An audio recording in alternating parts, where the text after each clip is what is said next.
ओम श्री साई नाथाय नमः। श्री साई सच्चरित्र अध्याय 5। इस अध्याय में चांद पाटिल की बारात के साथ श्री साईं बाबा का पुनः आगमन, अभिनंदन तथा श्री साईं शब्द से संबोधन, अन्य संतों से भेंट, वेशभूषा व नित्य कार्यक्रम, पादुकाओं की कथा, मुहिद्दीन के साथ कुश्ती, मुहिद्दीन का जीवन परिवर्तन, जल का तेल में रूपांतर और मिथ्या गुरु जौहर अली की कथाएं हैं। जैसा गत अध्याय में कहा गया है, मैं अब श्री साईं बाबा के शिरडी से अंतर्धान होने के पश्चात उनका शिरडी में पुनः किस प्रकार आगमन हुआ, इसका वर्णन करूंगा। चांद पाटिल की बारात के साथ पुनः आगमन। जिला औरंगाबाद निजाम स्टेट के धूप गांव में चांद पाटिल नामक एक धनवान मुस्लिम रहते थे। जब वे औरंगाबाद को जा रहे थे तो मार्ग में उनकी घोड़ी खो गई। 2 मास तक उन्होंने उसकी खोज में घोर परिश्रम किया, परंतु उसका कहीं पता न चल सका। अंत में वे निराश होकर उसकी जीन को पीठ पर लटकाए औरंगाबाद को लौट रहे थे। तब लगभग 14 मील चलने के पश्चात उन्होंने एक आम्र वृक्ष के नीचे एक फकीर को चिलम तैयार करते देखा, जिसके सिर पर एक टोपी, तन पर कफनी और पास में एक सटका था। फकीर के बुलाने पर चांद पाटिल उनके पास पहुंचे। जीन देखते ही फकीर ने पूछा, यह जीन कैसी? चांद पाटिल ने निराशा के स्वर में कहा, क्या कहूं, मेरी एक घोड़ी थी, वह खो गई है और यह उसी की जीन है। फकीर बोले, थोड़ा नाले की ओर भी तो ढूंढो। चांद पाटिल नाले के समीप गए तो अपनी घोड़ी को वहां चरते देखकर उन्हें महान आश्चर्य हुआ। उन्होंने सोचा कि फकीर कोई सामान्य व्यक्ति नहीं, वरन कोई उच्च कोटि का मानव दिखलाई पड़ता है। घोड़ी को साथ लेकर जब वे फकीर के पास लौट कर आए, तब तक चिलम भरकर तैयार हो चुकी थी। केवल 2 वस्तुओं की और आवश्यकता रह गई थी। एक तो चिलम सुलगाने के लिए अग्नि और दूसरा साफी को गीला करने के लिए जल। फकीर ने अपना चिमटा भूमि में घुसेड़कर ऊपर खींचा तो उसके साथ ही एक प्रज्वलित अंगारा बाहर निकला और वह अंगारा चिलम पर रखा गया। फिर फकीर ने सटके से ज्यों ही बलपूर्वक जमीन पर प्रहार किया, त्यों ही वहां से पानी निकलने लगा और उसने साफी को भिगोकर चिलम को लपेट लिया। इस प्रकार सब प्रबंध कर फकीर ने चिलम पी और तत्पश्चात चांद पाटिल को भी दी। यह सब चमत्कार देखकर चांद पाटिल को बड़ा विस्मय हुआ। चांद पाटिल ने फकीर से अपने घर चलने का आग्रह किया। दूसरे दिन चांद पाटिल के साथ फकीर उनके घर चला गया और वहां कुछ समय तक रहा। पाटिल धूप गांव का अधिकारी था। उसके घर पर अपने साले के लड़के का विवाह होने वाला था और बारात शिरडी को जाने वाली थी। इसलिए चांद पाटिल शिरडी को प्रस्थान करने का पूर्ण प्रबंध करने लगा। फकीर भी बारात के साथ ही हो गया। विवाह निर्विघ्न समाप्त हो गया और बारात कुशलतापूर्वक धूप गांव को लौट आई। परंतु वह फकीर शिरडी में ही रुक गया और जीवन पर्यंत वही रहा। फकीर को साईं बाबा नाम कैसे प्राप्त हुआ? जब बारात शिरडी में पहुंची तो खंडोबा के मंदिर के समीप म्हालसापति के खेत में एक वृक्ष के नीचे ठहराई गई। खंडोबा के मंदिर के सामने ही सब बैलगाड़ियां खोल दी गईं और बारात के सब लोग एक एक करके नीचे उतरने लगे। तरुण फकीर को उतरते देख म्हालसापति ने आओ साईं कहकर उनका अभिनंदन किया तथा अन्य उपस्थित लोगों ने भी साईं शब्द से ही संबोधन कर उनका आदर किया। इसके पश्चात वे साईं नाम से ही प्रसिद्ध हो गए। अन्य संतों से संपर्क। शिरडी आने पर श्री साईं बाबा मस्जिद में निवास करने लगे। बाबा के शिरडी में आने के पूर्व देवीदास नाम के एक संत अनेक वर्षों से वहां रहते थे।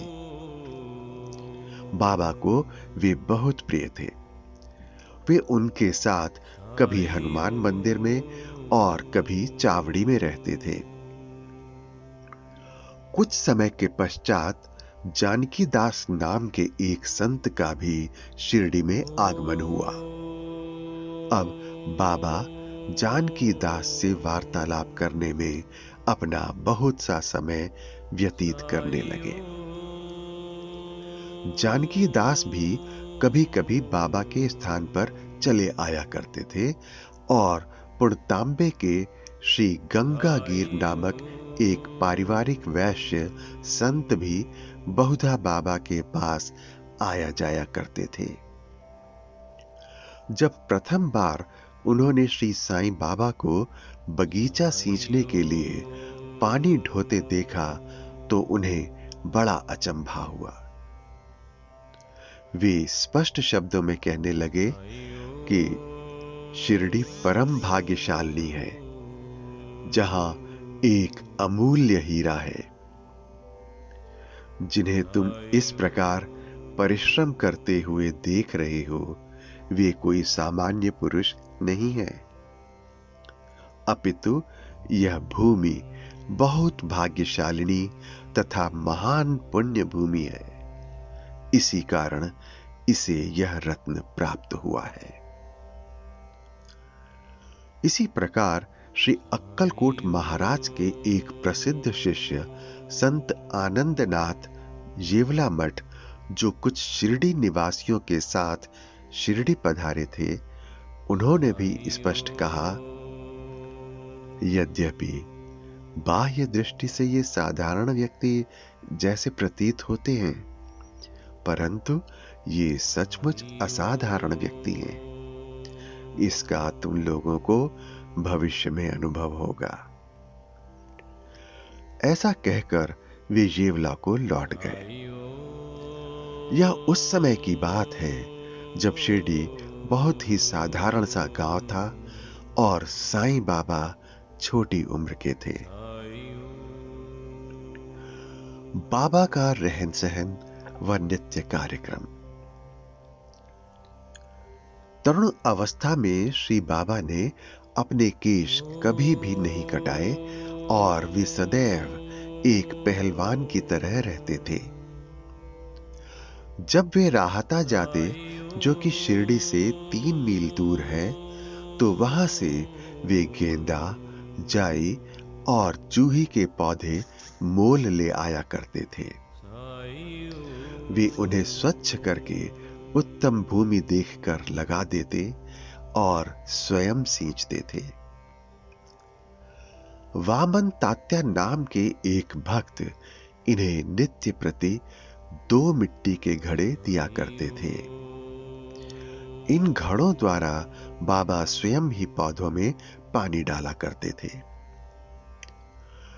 वे स्वयं कुएं से पानी खींचते और संध्या समय घड़ों को नीम वृक्ष के नीचे रख देते थे। जैसे ही घड़े वहां रखते वैसे ही वे फूट जाया करते थे, क्योंकि वे बिना तपाए और कच्ची मिट्टी के बने रहते थे। दूसरे दिन तात्या उन्हें फिर 2 नए घड़े दे दिया करते थे।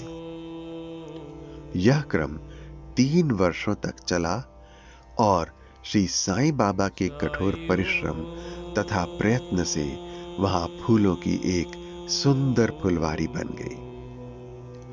आजकल इसी स्थान पर बाबा के समाधि मंदिर की भव्य इमारत शोभायमान है, जहां सहस्त्रों भक्त आते जाते रहते हैं। नीम वृक्ष के नीचे पादुकाओं की कथा। श्री अक्कलकोट महाराज के एक भक्त, जिनका नाम भाई कृष्ण जी अली बागकर था, उनके चित्र का नित्य प्रति पूजन किया करते थे। एक समय उन्होंने अक्कलकोट शोलापुर जिला जाकर महाराज की पादुकाओं का दर्शन एवं पूजन करने का निश्चय किया। परंतु प्रस्थान करने के पूर्व अक्कलकोट महाराज ने स्वप्न में दर्शन देकर उनसे कहा कि आजकल शिरडी ही मेरा विश्राम स्थल है और तुम वहीं जाकर मेरा पूजन करो।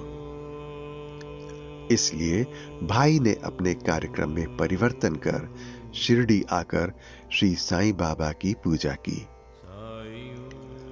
वे आनंद पूर्वक शिरडी में 6 मास रहे और इस स्वप्न की स्मृति स्वरूप उन्होंने पादुकाएं बनवाई। शक संवत 1834 में श्रावण में शुभ दिन देखकर नीम वृक्ष के नीचे वे पादुकाएं स्थापित कर दी। दादा केलकर तथा उपासनी महाराज ने यथाविधि स्थापना उत्सव संपन्न किया। एक दीक्षित ब्राह्मण पूजन के लिए नियुक्त कर दिया गया और प्रबंध का कार्य एक भक्त सगुण मेरु नायक को सौंपा गया। कथा का पूर्ण विवरण। ठाणे के सेवानिवृत्त मामलतदार श्री बीवी देव, जो श्री साईं बाबा के एक परम भक्त थे, उन्होंने सगुण मेरु नायक और गोविंद कमलाकर दीक्षित से इस विषय में पूछताछ की। पादुकाओं का पूर्ण विवरण श्री साईं लीला भाग 11 संख्या 1 पृष्ठ 25 में प्रकाशित हुआ है, जो निम्नलिखित है। शक 1834 अर्थात सन 1912 में बंबई के एक भक्त डॉक्टर रामराव कोठारे बाबा के दर्शनार्थ शिरडी आए। उनका कंपाउंडर और उनके एक मित्र भाई कृष्ण जी अली बागकर भी उनके साथ में थे। कंपाउंडर और भाई की सगुण मेरु नायक तथा जी के दीक्षित से घनिष्ठ दोस्ती हो गई।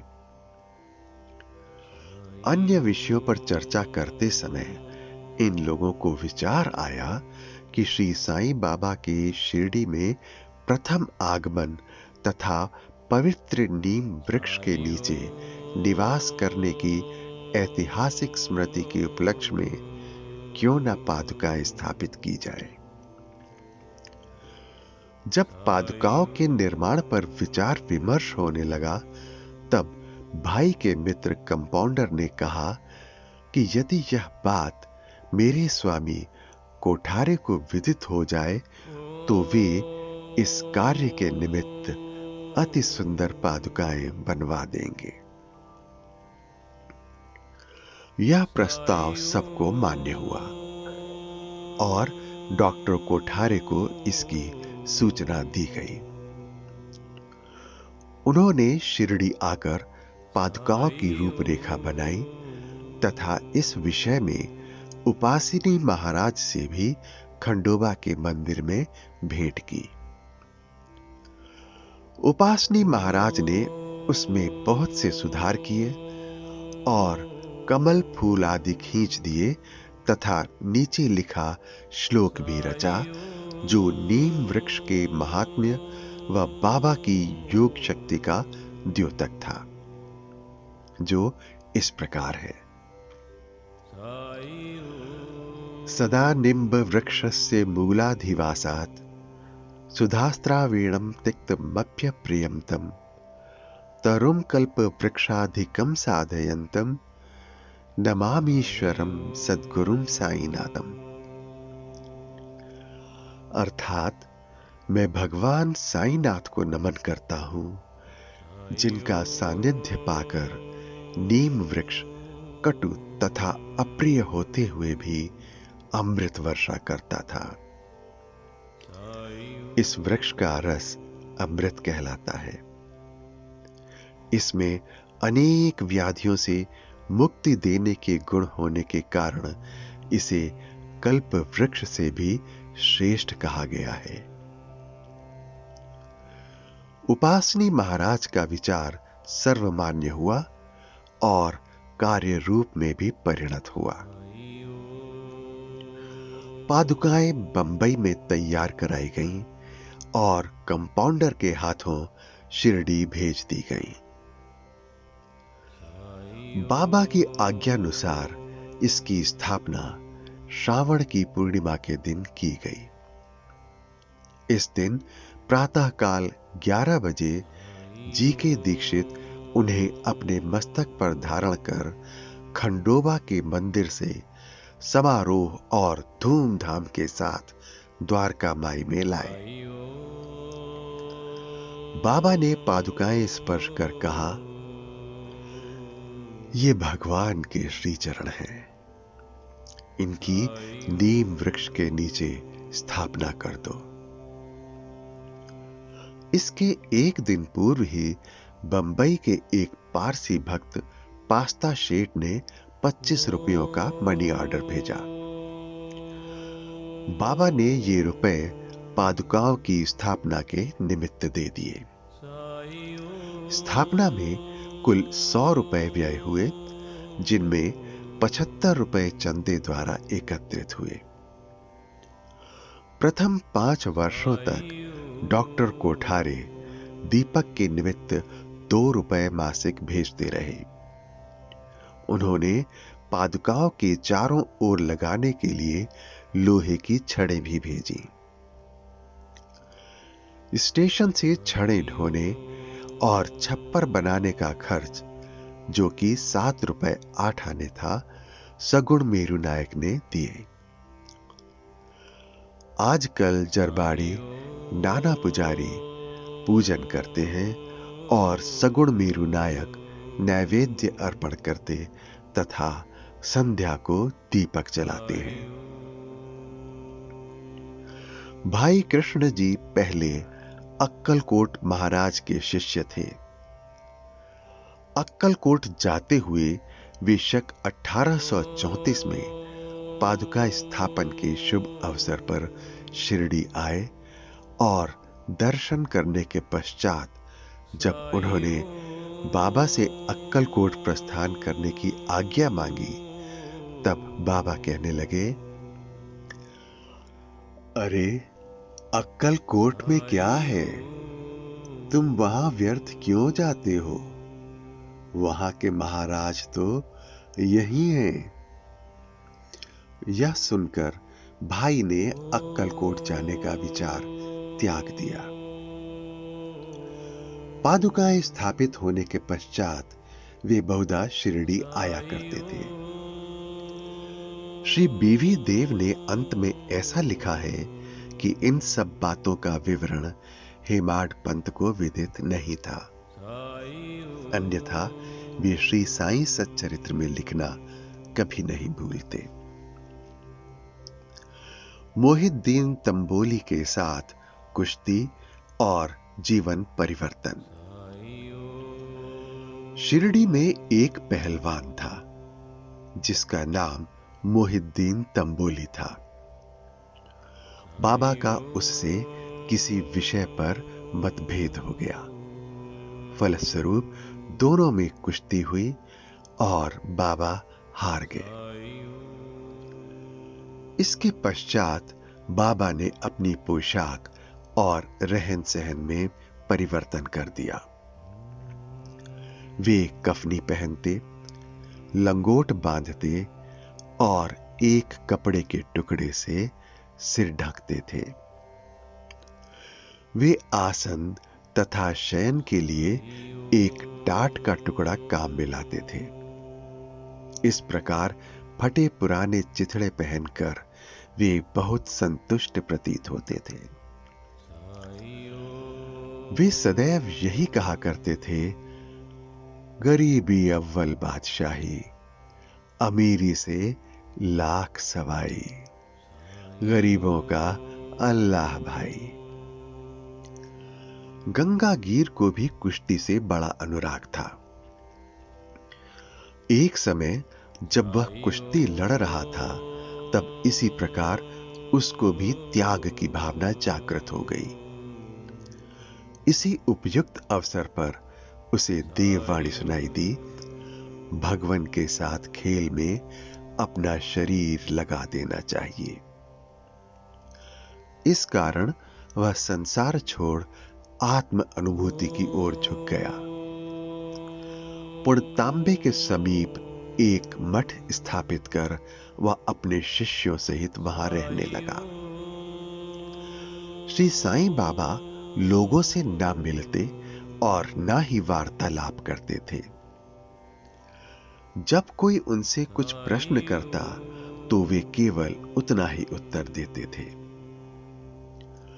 दिन के समय वे नीम वृक्ष के नीचे विराजमान रहते थे। कभी कभी वे गांव की मेड़ पर नाले के किनारे एक बबूल वृक्ष की छाया में भी बैठे रहते थे और संध्या को अपनी इच्छानुसार कहीं भी वायु सेवन को निकल जाया करते थे। नीम गांव में वे बहुधा बाला साहब डेगले के घर जाया करते थे। बाबा श्री बाला साहेब को बहुत प्यार करते थे। उनके छोटे भाई, जिनका नाम नाना साहेब था, के द्वितीय विवाह करने पर भी उनको कोई संतान न थी। बाला साहेब ने नाना साहेब को श्री साईं बाबा के दर्शनार्थ शिरडी भेजा। कुछ समय पश्चात उनकी श्री कृपा से नाना साहब के यहां एक पुत्र रत्न हुआ। इसी समय से बाबा के दर्शनार्थ लोगों का अधिक संख्या में आना प्रारंभ हो गया तथा उनकी कीर्ति भी दूर दूर तक फैलने लगी। अहमदनगर में भी उनकी अधिक प्रसिद्धि हो गई। तभी से नाना साहिब चांदोरकर, केशव चिदंबर तथा अन्य कई भक्तों का शिरडी में आगमन होने लगा। बाबा दिन भर अपने भक्तों से घिरे रहते और रात्रि में जीर्ण शीर्ण मस्जिद में शयन करते थे। इस समय बाबा के पास कुल सामग्री चिलम, तंबाकू, एक टमरेल, एक लंबी कफनी, सिर के चारों ओर लपेटने का कपड़ा और एक सटका था, जिसे वे सदा अपने पास रखते थे। सिर पर सफेद कपड़े का एक टुकड़ा वे सदा इस प्रकार बांधते थे कि उसका एक छोर बाएं कान पर से पीठ पर गिरता हुआ ऐसा प्रतीत होता था मानो बालों का जूड़ा हो। हफ्तों तक वे इन्हें स्वच्छ नहीं करते थे। पैर में कोई जूता या चप्पल भी नहीं पहनते थे। केवल एक टाट का टुकड़ा ही अधिकांश दिन में उनकी आसन का काम देता था। वे एक कौपीन धारण करते और सर्दी से बचने के लिए दक्षिण मुख हो धूनी से तपते थे। वे धूनी में लकड़ी के टुकड़े डाला करते थे तथा अपना अहंग, इच्छाओं और समस्त विषय आसक्तियों की उसमें आहुति दिया करते थे। वे अल्लाह मालिक का सदा उच्चारण किया करते थे। जिस मस्जिद में वे पधारे थे उसमें केवल 2 कमरों के बराबर लंबी जगह थी और यही सब भक्त उनके दर्शन करते थे। 1912 के पश्चात कुछ परिवर्तन हुआ। पुरानी मस्जिद का जीर्णोद्धार हो गया और उसमें एक फर्श भी बनाया गया।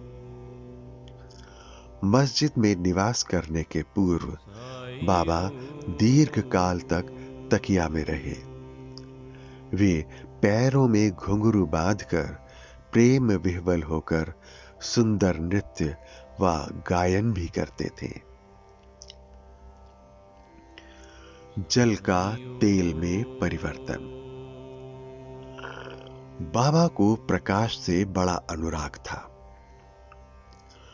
वे संध्या समय दुकानदारों से भिक्षा में तेल मांग लेते थे तथा दीपमालाओं से मस्जिद को सजाकर रात्रि भर दीपक जलाया करते थे। यह क्रम कुछ दिनों तक ठीक इसी प्रकार चलता रहा। अब बनिए तंग आ गए और उन्होंने संगठित होकर निश्चय किया कि आज कोई उन्हें तेल की भिक्षा न दे। नित्य नियमानुसार जब बाबा तेल मांगने पहुंचे तो प्रत्येक स्थान पर उनका नकारात्मक उत्तर से स्वागत हुआ। किसी से कुछ कहे बिना बाबा मस्जिद को लौट आए और सूखी बत्तियां दियों में डाल दी। बनिए तो बड़े उत्सुक होकर उन पर दृष्टि जमाए हुए थे। बाबा ने टमरेल उठाया जिसमें बिल्कुल थोड़ा सा तेल था। उन्होंने उसमें पानी मिलाया और वह तेल मिश्रित जल वे पी गए। उन्होंने उसे पुनः टीन पाट में उगल दिया और वही तेल या पानी दियों में डालकर उन्हें जला दिया। उत्सुक बनियों ने जब दीपकों को पूर्ववत रात्रि भर जलते देखा तब उन्हें अपने किए पर बड़ा दुख हुआ और उन्होंने बाबा से क्षमा याचना की। बाबा ने उन्हें क्षमा कर भविष्य में सत्य व्यवहार रखने के लिए सावधान किया। मिथ्या गुरु जौहर अली। उपर्युक्त वर्णित कुश्ती के 5 वर्ष पश्चात जौहर अली नाम के एक फकीर अपने शिष्यों के साथ राहता आए। वे वीरभद्र मंदिर के समीप एक मकान में रहने लगे। फकीर विद्वान था। कुरान की आयतें उसे कंठस्थ थीं। उसका कंठ मधुर था। गांव के बहुत से धार्मिक और श्रद्धालु जन उसके पास आने लगे और उसका यथा योग्य आदर होने लगा। लोगों से आर्थिक सहायता प्राप्त कर उसने वीरभद्र मंदिर के पास एक ईदगाह बनाने का निश्चय किया। इस विषय को लेकर कुछ झगड़ा हो गया, जिसके फलस्वरूप जौहर अली राहता छोड़ शिरडी आया और बाबा के साथ मस्जिद में निवास करने लगा। उसने अपनी मधुर वाणी से लोगों के मन को जीत लिया। वह बाबा को भी अपना एक शिष्य बताने लगा। बाबा ने कोई आपत्ति नहीं की और उसका शिष्य होना स्वीकार कर लिया। तब गुरु और शिष्य दोनों पुनः राहता में आकर रहने लगे। गुरु शिष्य की योग्यता से अनभिज्ञ था, परंतु शिष्य गुरु के दोषों से पूर्ण परिचित था।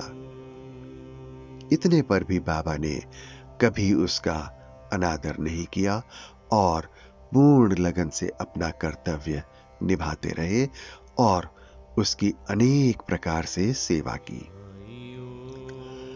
वे दोनों कभी कभी शिरडी भी आया करते थे, परंतु मुख्य निवास राहता में ही था। श्री बाबा के प्रेमी भक्तों को उनका दूर राहता में रहना अच्छा नहीं लगता था, इसलिए वे सब मिलकर बाबा को शिरडी वापस लाने के लिए गए। इन लोगों की ईदगाह के समीप बाबा से भेंट हुई और उन्हें अपने आगमन का हेतु बतलाया। बाबा ने उन लोगों को समझाया कि फकीर के आने के पूर्व ही आप लोग शिरडी लौट जाएं। इस प्रकार वार्तालाप हो ही रहा था कि इतने में फकीर आ पहुंचे। इस प्रकार अपने शिष्य को वहां से ले जाने का कुप्रयत्न करते देखकर वे बहुत ही क्रोधित हुए। कुछ वाद विवाद के पश्चात स्थिति में परिवर्तन हो गया और अंत में यह निर्णय हुआ कि फकीर व शिष्य दोनों ही शिरडी में निवास करें और इसीलिए वे शिरडी में आकर रहने लगे। कुछ दिनों के बाद देवीदास ने गुरु की परीक्षा की और उसमें कुछ कमी पाई। चांद पाटिल की बारात के साथ जब बाबा शिरडी में आए थे, उससे 12 वर्ष पूर्व देवीदास लगभग 10 या 11 वर्ष की अवस्था में शिरडी आए थे और हनुमान मंदिर में रहते थे। देवीदास सुडौल, सुंदर आकृति तथा तीक्ष्ण बुद्धि के थे। वे त्याग की साक्षात मूर्ति तथा अगाध ज्ञानी थे। बहुत से सज्जन जैसे तात्या कोते, काशीनाथ व अन्य लोग उन्हें अपने गुरु समान ही मानते थे। लोग जौहर अली को उनके सम्मुख लाए। विवाद में जौहर अली बुरी तरह पराजित हुआ और शिरडी छोड़ वैजापुर को भाग गया। वह अनेक वर्षों के पश्चात शिरडी आया और श्री साईं बाबा की चरण वंदना की। उसका यह भ्रम कि वह स्वयं गुरु था और श्री साईं बाबा उसके शिष्य अब दूर हो चुका था। श्री साईं बाबा उसे गुरु समान ही आदर करते थे। इसका स्मरण कर उसे बहुत पश्चाताप हुआ।